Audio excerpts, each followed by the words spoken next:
സാധാരണ കുരുമുളക് ചെടികളെല്ലാം അന്യപ്പെട്ട ഒരു കാലഘട്ടമായിരുന്നു. ദൃഢവാട്ടങ്ങളും മറ്റു രോഗങ്ങളും വന്ന് നഷ്ടപ്പെട്ടു പോയി. അപ്പോൾ അതിനെ വീണ്ടെടുക്കണമെങ്കിൽ ഒരു പുതിയ വെറൈറ്റി കണ്ടെടുക്കുക എന്നുള്ള ലക്ഷ്യത്തിലാണ് കൈരളി എന്ന വെറൈറ്റി കണ്ടുപിടിക്കാനിടയായത്.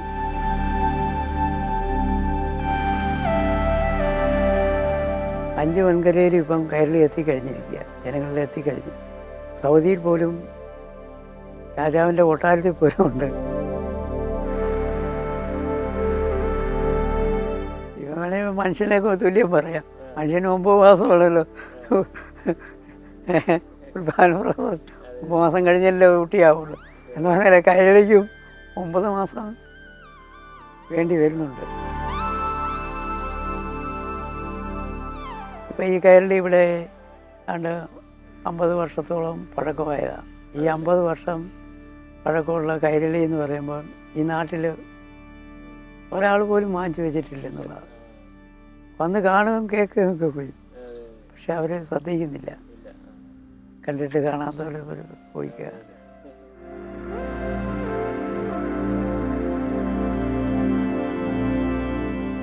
നമസ്കാരം, എൻ്റെ പേര് കുഞ്ഞുഞ്ഞ്. ഈ കൈരളിയെക്കുറിച്ചുള്ള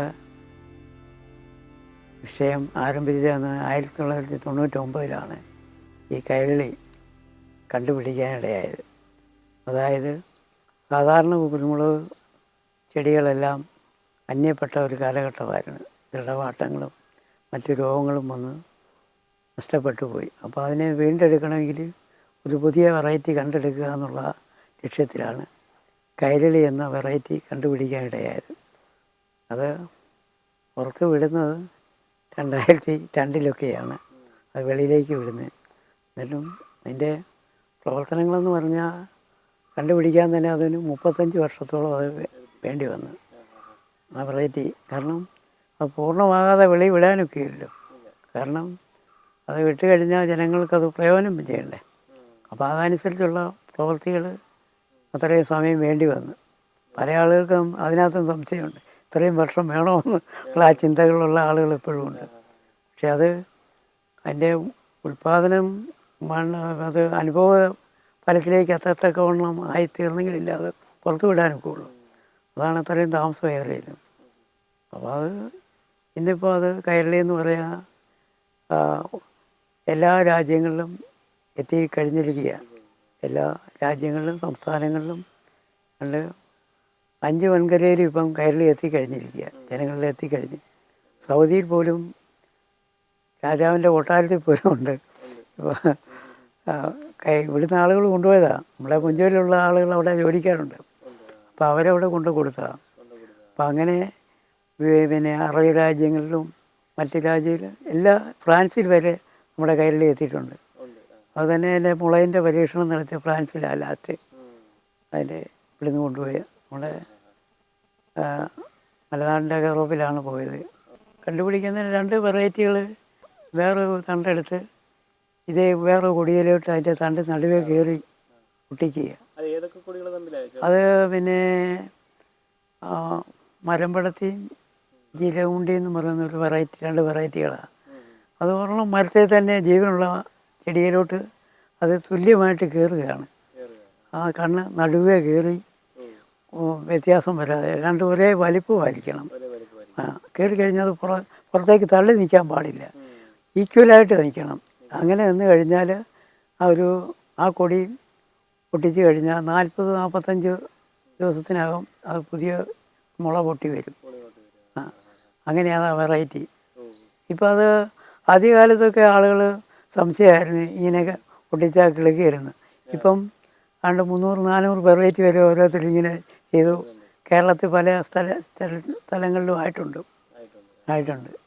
മറ്റേത് തട്ടിപ്പാണെന്നാണ് എല്ലാവരും വിശ്വസിച്ചത്. ഇപ്പം ജനങ്ങൾ അതിനെ പ്രതികരിക്കുന്നില്ല. കമൻറ്റൊക്കെ ഇടുന്നുണ്ട്, ഇപ്പം പ്രതികരിക്കുന്നില്ല. മറ്റേ ഇങ്ങനെ കൂടുതലാകാൻ വേണ്ടി വരിക. ഇപ്പം എല്ലാവരും ചെയ്ത് കണ്ടുപിടിച്ച് കഴിഞ്ഞപ്പോൾ അവർക്കത് മനസ്സിലായി, ഇങ്ങനെ ചെയ്തെടുക്കാമെന്ന് ബോധ്യമായി. ഞാൻ ആദ്യം തന്നെ വാഴയിലാണ് പരീക്ഷിച്ച് ഇങ്ങനെ ഒട്ടിച്ചാൽ ക്ലിയർ വരുമെന്ന്. വാഴ 2 വെറൈറ്റികൾ നമ്മൾ വാഴ 2 വിത്ത് ഒരുപോലെ ഒട്ടിച്ച് ആ വാഴ കുലച്ച് അതിൽ അതിൻ്റെ അനുഭവം കണ്ടെത്താൻ കഴിഞ്ഞു. അങ്ങനെ അതിന് ശേഷമാണ് ഈ കൊടി ഒട്ടിക്കാമെന്ന് കണ്ടുപിടിച്ചത്. അങ്ങനെ ഇപ്പോഴും ചെയ്തുകൊണ്ടിരിക്കുന്നത്. ഇപ്പോഴും ചെയ്തുകൊണ്ടിരിക്കും. ഇപ്പം ഞാൻ പറഞ്ഞില്ലേ, അടുത്ത സമയത്ത് ഒരെണ്ണം ചെയ്തതാണ് രാത്രി വന്ന് ഓടിച്ച് കളഞ്ഞ്. വീണ്ടും അത് ചെയ്യാൻ അതിൻ്റെ സെലക്ഷൻ കിട്ടണമല്ലോ. ഒരു വെറൈറ്റി എടുക്കുമ്പോൾ അതിൻ്റെ സെലക്ഷൻ കിട്ടണം. രണ്ടും ഒരേ വലുപ്പമായിരിക്കണം. അങ്ങനെ തപ്പിയെടുത്ത് കൊണ്ടുവന്നാണ് ഇത് ചെയ്തത്. ഇനിയിപ്പം ഞാൻ ശ്രദ്ധിച്ചുകൊണ്ടിരിക്കുക, ഇപ്പോഴും ചെയ്യാനായിട്ട് നോക്കിക്കൊണ്ടിരിക്കുക, കണ്ടുപിടിക്കുക. ഈ അടുത്ത ദിവസം ചെയ്യുമ്പോൾ ഒന്നെങ്കിൽ വലുപ്പം കുറഞ്ഞും കൂടിയും വന്നാൽ ഒക്കുകയല്ലോ, അങ്ങനെ വ്യത്യാസം വരും. അത് വിളവ് സാധാരണ കുരുമുളകിനേക്കാൾ മുളകിന് വലിപ്പമുണ്ട്, തൂക്കമുണ്ട്. അത് തന്നെയല്ല, മറ്റു കൊടികളേക്കാൾ 15 ദിവസം മുൻപേ ചരടിടാൻ തുടങ്ങും. അതുപോലെ തന്നെ 15 ദിവസം 16 ദിവസത്തെ അധികം വിളവുണ്ട്. അപ്പോൾ 30 ദിവസം ഈ രണ്ടിനും കൂടെ ആവശ്യമാണ് കൈരളിക്ക്. മറ്റു കൊടികൾക്ക് അങ്ങനെ വേണ്ട. അത് ഇപ്പോൾ 9 മാസമാണേ, ഇതിന് 9 മാസമാണേ, മറ്റു കൊടികൾക്ക് 8 മാസം മതി വിളയാൻ. 8 മാസത്തെ വിളവേ ഉള്ളൂ. കൈരളിക്ക് മാത്രമേ ഈ 9 മാസം 9 പൂർത്തിയാകണ്ട. ഇവ വേണേൽ മനുഷ്യനെയൊക്കെ തുല്യം പറയാം. മനുഷ്യന് 9 മാസമാണല്ലോ ഉൽപാദന പ്രസവം. 9 മാസം കഴിഞ്ഞല്ലേ കുട്ടിയാവുള്ളൂ. എന്ന് പറഞ്ഞാൽ കൈരളിക്കും 9 മാസം വേണ്ടി വരുന്നുണ്ട്. പരിചരണം ഇപ്പം ഞാൻ ചെയ്തുകൊണ്ടിരിക്കുന്നത് ചാണകപ്പൊടിയൊക്കെയാണ് ഇട്ടുകൊണ്ടിരിക്കുന്നത്. പിന്നെ വെള്ളമൊക്കെ കൂടുതൽ കൊടുക്കുകയാണെങ്കിൽ കൂടുതൽ ആദായം കിട്ടും. ഇപ്പം ഇത് കൈരളിയുടെ എല്ലാ സമയത്തും കായ്ക്കുന്ന ഒരു വെറൈറ്റിയാണ് കൈരളി കുരുമുളക്. അപ്പോൾ ഈ സമയത്ത് ഇത് തിരിയിട്ട് പകുതി പ്രായമായി നിൽക്കുക. അപ്പോൾ വീണ്ടും തിരിയിട്ടുകൊണ്ട് ഇരിക്കുക. വർഷത്തിലെ 2-3 തവണ പറിക്കണം. കഴിഞ്ഞ പ്രാവശ്യം നമുക്കൊരു 100 കിലോ മുളക് അടുത്ത് കിട്ടിയതാണ്. ഈ പ്രാവശ്യം വളരെ കുറവാണ്, കാലാവസ്ഥ മാറി. തിരിയിടേണ്ട സമയത്താണ് മഴ, കടുത്ത മഴയായിപ്പോയി.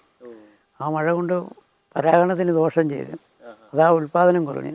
അത് കൊടിക്ക് മാത്രമല്ല, ഭൂമിയിലുള്ള എല്ലാ സസ്യങ്ങൾക്കും അത് ബാധകമായി. ഇതാണ് കുച്ചി കുരുമുളക്. ഇത് ഗ്രാഫ്റ്റ് ചെയ്ത 2-3 മാസം കഴിയുമ്പോൾ ഇത് കായായി തുടങ്ങും. ഇത് ഒരു 4 മാസമായ ചെടിയാണ്. ഇതിന് 180 രൂപ. 180. ഇത് ഗ്രാഫ്റ്റ് ചെയ്ത വള്ളിയാണ്. ഇത് 160-ന്. കൂടെ സാധാ കൂടത്തെയുണ്ട്, അതിന് 110 രൂപ. ഇതിൽ 6 മാസം പ്രായമുണ്ട്. താമസിയാതെ തിരിയിടുകാറാണ്. മരത്തെ വെച്ച് കെട്ടാവുന്ന വലിപ്പത്തിലാണ്. ഇതിൻ്റെ കുറ്റിക്കുരുമുളകാണ്. അത് കുതിരവാലി എന്ന് പറയുന്ന ഒരു ഇനം ഐറ്റമാണ് കൊടി. അതിൻ്റെ മുകളിൽ ഇതുകൊണ്ട് കയറി ചെയ്തിരിക്കുകയാണ്. വലിയ മരത്തേലും കയറ്റിയിട്ടുണ്ട്, ചെറിയ മരത്തേൽ. കാരണം ഇതിന് വളർച്ച കൂടുതലുള്ളതാണല്ലോ. നല്ല പൊങ്ങിപ്പോയെങ്കിൽ അതിനനുസരിച്ചുള്ള ഉൽപ്പാദനം കിട്ടുമല്ലോ. ഇപ്പോൾ ഒരു 5 അടി പൊക്കത്തിലുള്ള ചെടിയാണെങ്കിൽ അതിൻ്റേതായ അനുഭവം അല്ല ഉൽപ്പാദനമല്ല കിട്ടുള്ളൂ. അത് ഒരു 50 അടി ഉള്ള ചെടിയാണെങ്കിൽ അതിനനുസരിച്ചുള്ള വളർച്ച കിട്ടും, കൂടുതൽ ഈൽഡും കിട്ടും. കിട്ടിക്കൊണ്ടിരിക്കും. അപ്പോൾ അങ്ങനെ വരുമ്പോൾ ഒരു ആവറേജ് വരുമ്പോൾ ഒരു അങ്ങനെ പൊക്കമുള്ള ചെടിയാണെങ്കിൽ ഒരു 10 കിലോ വരെ നമുക്ക് ഉണങ്ങി പ്രതീക്ഷിക്കാം. അല്ലേ ആവറേജ് ഞാൻ എഴുതിയിട്ട് ഇട്ടിരിക്കുന്ന ആവറേജ് 3 കിലോ എന്നാണ് കൊടുത്തേക്കുന്നത്. പക്ഷേ 10 കിട്ടിയാലും ആവറേജ് അങ്ങനെ കൊടുക്കാനൊക്കെയുള്ളല്ലോ. അല്ലേ പിന്നെ അത് അങ്ങനെ വരാൻ പാടില്ലല്ലോ. നമ്മൾ കറക്റ്റ് കൊടുക്കണമല്ലോ. പിന്നെ മുളകിൻ്റെ തൂക്കത്തിലാണേലും മുളകിന് സാധാരണ കുരുമുളകിനേക്കാൾ ഒരു 150 ഗ്രാം തൂക്കം കൂടുതലുണ്ട്. നമ്മൾ പറയൽ 3 കിലോ ഉണങ്ങിയാൽ 1 കിലോയാണ് 950 കിട്ടും മറ്റു കൊടികൾക്കൊക്കെ. ഇപ്പോൾ കരളിയെ സംബന്ധിച്ചിടത്തോളം 3 കിലോ ഉണങ്ങിയാൽ 150 കൂടുതലേ കിട്ടും. മറ്റ് കൊടികളേക്കാളുള്ള രോഗങ്ങൾ കുറവാണ്. പിന്നെ കാലാവസ്ഥ പ്രകൃതിയുടെ മാറ്റത്തിലുള്ള വരുന്ന ഇപ്പം മറ്റ് ഫംഗസൊക്കെ ഈ മറ്റേ വണ്ടുകളുടെയും ചിലന്തി അങ്ങനെയുള്ള ചില വിഷയങ്ങളൊക്കെ ചില സമയത്ത് വരുന്നുണ്ട്. അങ്ങനെ വരുമ്പോൾ അതിന് മരുന്ന് സ്പ്രേ ചെയ്ത് കൊടുക്കണം. ഓട്ടോമിസം മറ്റേ ജൈവ കീടനാശിനികളൊക്കെ അടിച്ചു കഴിഞ്ഞാൽ ഒത്തിരി കുറവ് വരും. പിന്നെ മരുന്നടിക്കുകയൊക്കെ ചെയ്യണം. തുലസമൊക്കെ അടിച്ചെങ്കിലല്ലേ ഈ കീടം, പ്രത്യേകിച്ച് നമ്മുടെ വനമേഖലയാകുമ്പോൾ കൂടുതൽ കീടങ്ങളുടെ ശല്യം ഉണ്ടാവുമല്ലോ. ആ മറ്റേ തോട്ടങ്ങളൊക്കെ അല്ലേ ചുറ്റും. കൈരളിയെ സംബന്ധിച്ചിടത്തോളം പറഞ്ഞാൽ അതിൻ്റെ ഇലയ്ക്ക് നല്ല പച്ച കളറാണ്, എണ്ണമയമുണ്ട്, ഇലയ്ക്കൊരു എണ്ണമയമുണ്ട്. ഒരു ഒരു തിളങ്ങി നിൽക്കും. അതെ, നാടൻ കൊടിയുടെ ഇലയ്ക്കുമായിട്ട് വ്യത്യാസമുണ്ട്. നമ്മുടെ പുറയിലെ ഇല നാടൻ കൊടി ഉണ്ടല്ലോ, കരിമുണ്ട, അതിൻ്റെ ഇല ഇതിൻ്റെ ഇലയായിട്ട് വ്യത്യാസമുണ്ട്. അതേ ഈ കൈരളിയെ സംബന്ധിച്ച് എവിടെ നിന്നാലും തിരിച്ചറിയാം. മറ്റു കൊടികളിൽ ഏതാണ്ട് കുരുമുളക് ഐറ്റം എന്ന് പറഞ്ഞാൽ വളരെ വെറൈറ്റികളുണ്ട്. ഇപ്പം 10, 150, 200, 300 വെറൈറ്റികളുണ്ട് ഇപ്പോൾ, പല ഐറ്റം പല മേഖലകളിലായിട്ട്. അപ്പോൾ അതിനെ അപേക്ഷിച്ച് കൈരളി എവിടെ നിന്നാലും തിരിച്ചറിയാം. ഇത് ആഴാന്തലിൻ്റെ തൈയാണ്, അല്ലെങ്കിൽ പയ്യാനി. ഈ തൈ കൊടിയിടാൻ ഏറ്റവും നല്ലതാണ്. മറ്റേതിട കേടുകളൊന്നും ഉണ്ടാകുന്ന മരമല്ല. ഇത് നല്ല വളർച്ചയുണ്ട്. പണി ഇരം പറക്കേണ്ട കാര്യമില്ല. കൊടിയും നഷ്ടപ്പെടുകയില്ല, മരവും നഷ്ടപ്പെടുകയില്ലാത്തൊരു ഈ ആഴാന്തലിൻ്റെ. ഇതിൻ്റെ പലയ്ക്കൊക്കെ നല്ല ഈടുള്ളതാണ്. അത് ഈ തീപ്പെട്ടിക്കൊള്ളി ഉണ്ടാക്കാനും വളർന്നു കഴിഞ്ഞാൽ നല്ല തടിയൊക്കെ ആണെങ്കിൽ 10,000-10,000 രൂപയ്ക്കൊക്കെ വിറ്റ് പോകുന്ന തടികളാണ്. ഇതിപ്പം നമ്മൾ പിന്നെ ഇതിൻ്റെ വലിയ തൈ ആണെങ്കിൽ 25 രൂപ വിലയ്ക്കാണ് കൊടുത്തുകൊണ്ടിരിക്കുന്നത്. ഇപ്പം എൻ്റെ കയ്യിലിരിക്കുന്ന തൈ 20 രൂപ വിലയ്ക്കാണ് കൊടുക്കുന്നത്. ഇത് ചെടിപ്പനയാണ്. അതായത് ഇതിൽ കൊടിയിടാം. നമ്മുടെ ഗാർഡനിൽ ഉപയോഗിക്കുന്ന ഒരു ചെടിയാണ്. അത് റോഡിൻ്റെ മുറ്റത്തിന് സൈഡ് വഴി വെച്ചാൽ നല്ല ഭംഗിയുമാവും. മാത്രവുമല്ല കൊടി നല്ലപോലെ പിടിക്കുകയും ചെയ്യും. ഷെയ്ഡ് കുറവാണ് ഇതിന്. അപ്പം നല്ലൊരു ഐറ്റം ചെടിപ്പനയാണ്. ഇത് പിന്നെ ഒരു തൈ 50 രൂപ വിലയ്ക്കാണ് കൊടുക്കുന്നത്. കർഷക ലാഭകരമാണ്. പക്ഷേ ഈ കാർഷിക മേഖലയെ സംബന്ധിച്ചിടത്തോളം പറയുകയാണെങ്കിൽ കർഷകൻ ഒരിക്കലും ലാഭമാകുന്നില്ലല്ലോ. അവൻ്റെ അധ്വാനത്തിൻ്റെ ഫലം കിട്ടുന്നില്ലല്ലോ. അത് കരിഞ്ചന്തക്കാർ കൊണ്ടുപോലെ. ഇപ്പം ഈ കൈരളി ഇവിടെ ഏതാണ്ട് 50 വർഷത്തോളം പഴക്കമായതാണ്. ഈ 50 വർഷം പഴക്കമുള്ള കൈരളി എന്ന് പറയുമ്പോൾ ഈ നാട്ടിൽ ഒരാൾ പോലും വാങ്ങിച്ചു വെച്ചിട്ടില്ലെന്നുള്ളതാണ്. വന്ന് കാണുകയും കേൾക്കുകയും ഒക്കെ പോയി. പക്ഷെ അവർ ശ്രദ്ധിക്കുന്നില്ല. കണ്ടിട്ട് കാണാത്തവർ പോയിക്കുക. ഒരാൾ തൈ വാങ്ങിച്ചുകൊണ്ട് പോയാൽ നമ്മളിപ്പം നല്ലപോലെ ഒരടിയെങ്കിലും താഴ്ച കൊടിയെടുക്കണം. ഇപ്പം കൈരളിയെ സംബന്ധിച്ചിടത്തോളം അതിന് ആഴത്തി വേരുള്ളതാണ്. തായ് വേര് പോലുള്ള ആഴത്തി വേര്. മറ്റു കൊടികൾക്ക് അതില്ല. അത് ചുറ്റുവേരാണ് ഉള്ളത്. മനസ്സിലായേ? കൈരളിക്ക് ആഴത്തി വേരുള്ളതാണ്. അപ്പോൾ ഒരടിയെങ്കിലും കുഴിയെടുക്കണം.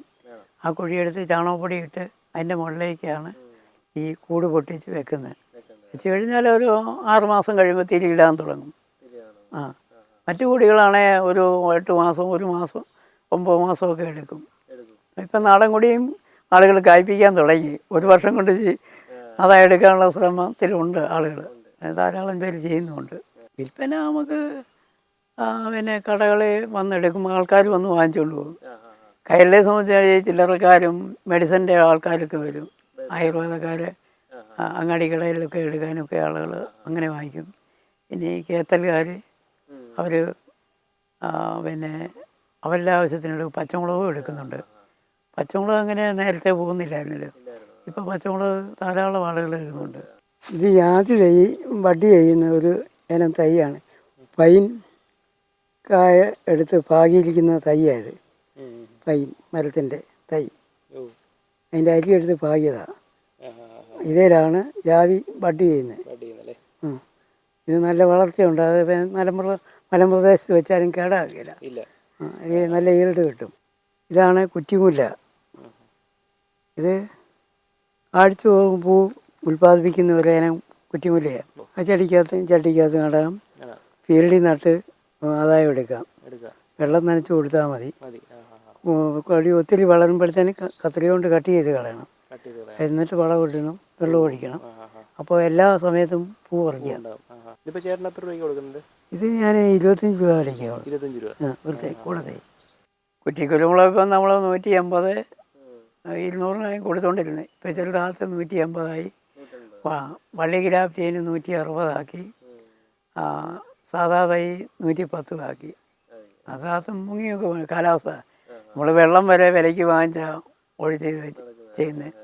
അതുകൊണ്ടാണ് അങ്ങനെ. അല്ലേ നമുക്ക് നമുക്ക് വളരെ കുറച്ച് കൊടുക്കാൻ ആഗ്രഹമുണ്ട്. പക്ഷേ വെള്ളം വരെ വിലയ്ക്ക് വാങ്ങിക്കുക എന്ന് പറഞ്ഞാൽ ഓടിച്ച് കൊണ്ടുപോകാൻ ബുദ്ധിമുട്ടാണ്. ഇപ്പം തന്നെ എല്ലാ സ്ഥലങ്ങളും കേരളത്തിൽ മിക്ക ആളുകളിലും പിന്നെ എല്ലാ ജില്ലകളിലും കയറിലെത്തി കഴിഞ്ഞിരിക്കുക. എല്ലാ മേഖലയിലും എത്തിയിട്ടുണ്ട്. ഇപ്പം കൂടുതൽ പോയിട്ടൊലിക്കുന്നത് പിന്നെ വയനാട്ടിലേക്ക് കൂടുതൽ ചെടി പോയിട്ടുണ്ട്, മലപ്പുറം പോയിട്ടുണ്ട്, കർണാടകയിൽ പോയിട്ടുണ്ട്. കർണാടക മൈസൂറൊക്കെ ധാരാളം കൃഷിയുണ്ട്. കർണാടകത്തിലേക്ക് 14 വർഷം മുമ്പേ മുളക് പറിക്കാൻ തുടങ്ങി കയറിൽ. പിന്നെ ഹൈറേഞ്ച് നേരത്തെ മുതൽ കുരുമുളക് ഉണ്ടല്ലോ. അവിടെ സുഗന്ധവർഗ്ഗങ്ങളുടെ ഒരു നാടാണല്ലോ. ഏലം അതുപോലെ തന്നെ ജാതി തൈയെല്ലാം വെച്ച് അതെല്ലാം നമ്മുടെ നാട്ടുകാരായി ചെയ്യുന്നത്. എങ്കിൽ പോലും അവർക്ക് താല്പര്യം അവിടുത്തെ കാലാവസ്ഥ അതിന് അനുയോജ്യമാണ്. അതുകൊണ്ട് അവിടെ വളരുന്നുണ്ട്. നമ്മുടെ ഈ കൈരളി നഴ്സറിയിലേക്ക് വരേണ്ട സ്ഥലമെന്ന് പറയുന്നത് മുണ്ടക്കയത്ത് വന്നിട്ട് മുണ്ടക്കയം, കരിനിലം, പുഞ്ചവല്, 504 എന്ന് പറഞ്ഞ റൂട്ടാണ്. അത് പമ്പാവാലിക്കുള്ള റൂട്ടാണ്, ബസ് റൂട്ടാണ്. അതുപോലെ തന്നെ കരിനിലത്ത് നിന്ന് തിരിഞ്ഞ് പിന്നെ പക്ഷിമാവ് വഴിയുള്ള ഒരു വഴിയുണ്ട്. അതും ഈ കൈരളിയുടെ നഴ്സറിയോട് അടുത്ത ഒരു റോഡാണ്. 2 ഹൈവേയാണ്. 2 സ്ഥലത്തൂടെ വന്നാലും കൈരളി നഴ്സറി വരാം. കോട്ടയം ജില്ലയുടെ അവസാന പോയിൻ്റാണ് മുണ്ടക്കയം എന്ന് പറയുന്നത്. അവിടെ കൊണ്ട് കോട്ടയം ജില്ല ചെയ്തിരിക്കുക.